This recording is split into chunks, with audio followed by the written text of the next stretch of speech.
I'm going to talk about natural laws. For you guys don't know, my name is Brandon.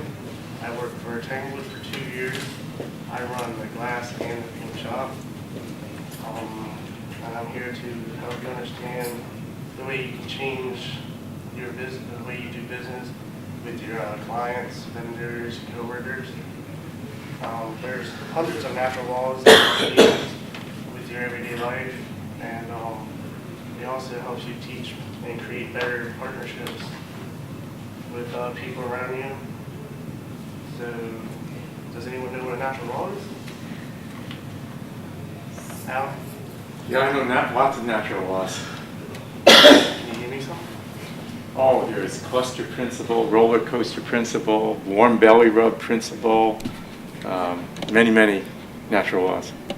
Alright, so I'm going to go over a couple of them with you that I use in the shop that helps me with my everyday life. One of them is a warm belly rub, like Alan announced.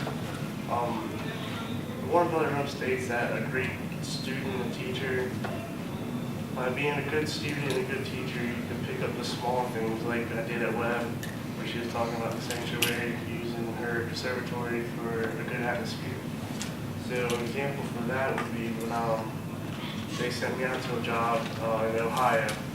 A man had this conservatory built, I think, 12 years ago, and he needed glass replaced. And we went out there and replaced, and he loved collecting art sculptures. He traveled the world to get these $1 million art sculptures, and he loved to grow exotic plants as well. So I noticed this one statue they had. It was a samurai statue, and I talked to him about it, and he told me that it was one of his favorite statues. That's why it was in the conservatory. But he loved his plants because when he gets frustrated, growing plants is what got his mind off of what he needed to. So when he comes back to it, he can actually do what he needs to do. So knowing that he likes sculptures and stuff like that, we can go back whenever we need to do another service, and we can ask him about his plants or if he's got any new sculptures that he's picked up lately. So that would create a better profitable partnership with him and our company. Another one that I'm going to go is a roller coaster principle. The roller coaster principle states that if your consistent results produced with consistent effort, your action goes up. But if you don't and your effort goes down, your results will follow. So an example for that would be when we had a job come through Huntsville, and we had some crunch time.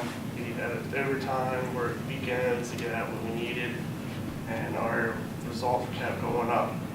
But then after the job was over and we got it all packed out and everything, it started to drop because people kind of thought it was relaxed time. Like, we got this job out, let's take a break. But if we were to send that job out and work on our next priority, our results would go right back up. So you would have like this roller coaster principle. So if you keep your results and your effort going up, your actions will keep going up as well.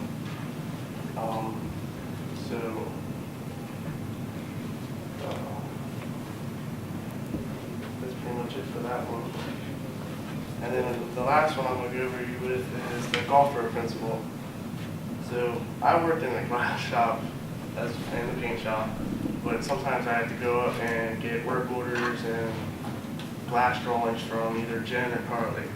And one day I walk into the room and Jen's over here getting mad at her computer, and she's having a fit with it. So she asks our engineer technician what she can do. He went over, pushed a couple buttons, and printed it all out. And he said, "Well, we know it's not the computer."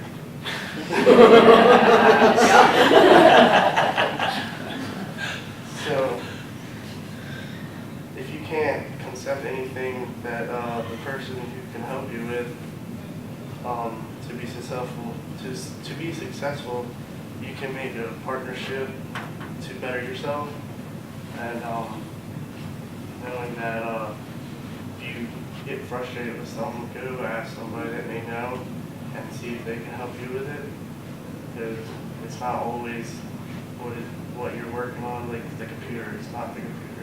It could be you. It's definitely the user. Is there any questions?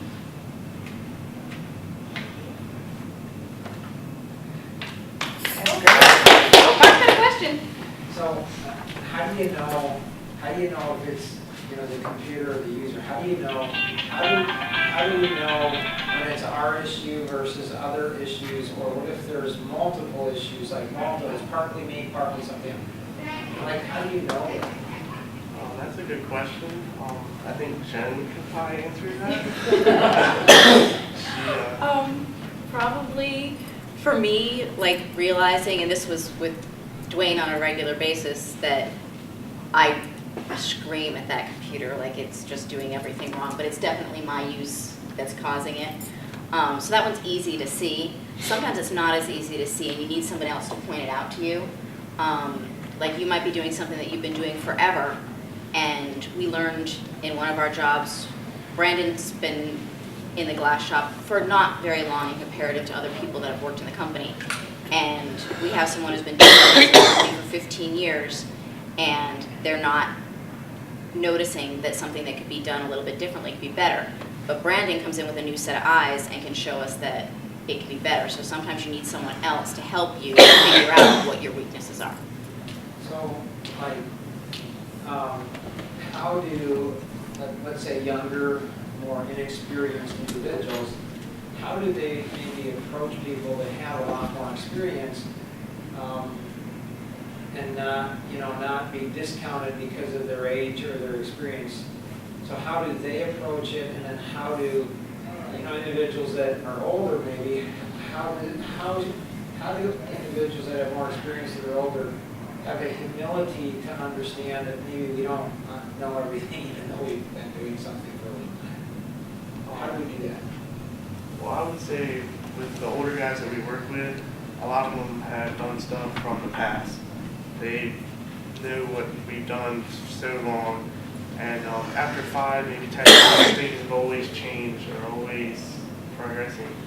So like when we had one of our workers come into the glass shop, Rusty, he came in and I was trying to show him how to fabricate, and he was used to putting it down by hand.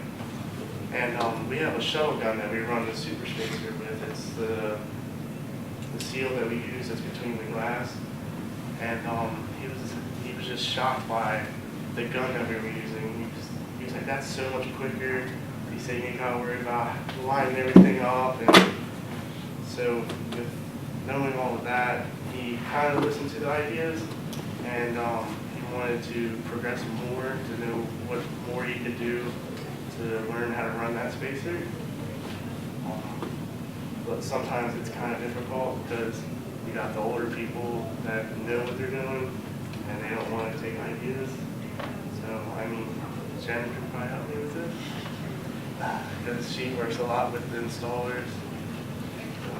I think you actually do a really good job. If you show something new and explain why it's better or why it can make their life easier, then sometimes it's more acceptable. And if people still resist, why do you think they resist? Change is hard. Why? They don't want to take an idea from a young kid. Okay. That's a big one because Well, that could be a possibility. What's another possibility? They're not comfortable. Not comfortable? Why is comfort so important? Well, depending upon their which the people that we work with, their personality, they like things to be comfortable. They like it to be the way that they are used to. So if you were to take the personality masters and couple it with the 530 grid and the natural laws as a group, do you think you'd have a better time in creating a powerful, profitable partnership with somebody who doesn't like change and they would actually find a way to accept it. Yep, and that's how you can use it internally with the company. You don't always have to make a profitable partnership outside your company. You can make a profitable partnership inside your own company with your own employees by working this, which is something we're going to learn from and work on at Tanglewood on a regular basis now. I think another idea that I have found to be effective is that, so individuals that may be more experienced may think that younger people don't listen. And people who are younger often think older people don't listen. So if we're having a harder time with the older people, if you can get just one of somebody that is older that has learned something from you, and then they tell everybody else about how smart you are, insight. You can get the older speaking to the older and the younger speaking to the younger and say, listen, there's a reason for this. I mean, they've been doing it for a while. So sometimes there's really good reasons you don't see it. Other times there's a better way to do it. And when you start doing that, I think that changes the culture very quickly. Brandon, what natural law is that? When you take the one person to get out to the many. Is that kind of the way? Uh-huh. Any Good job. questions? Good job, Brandon. Good job.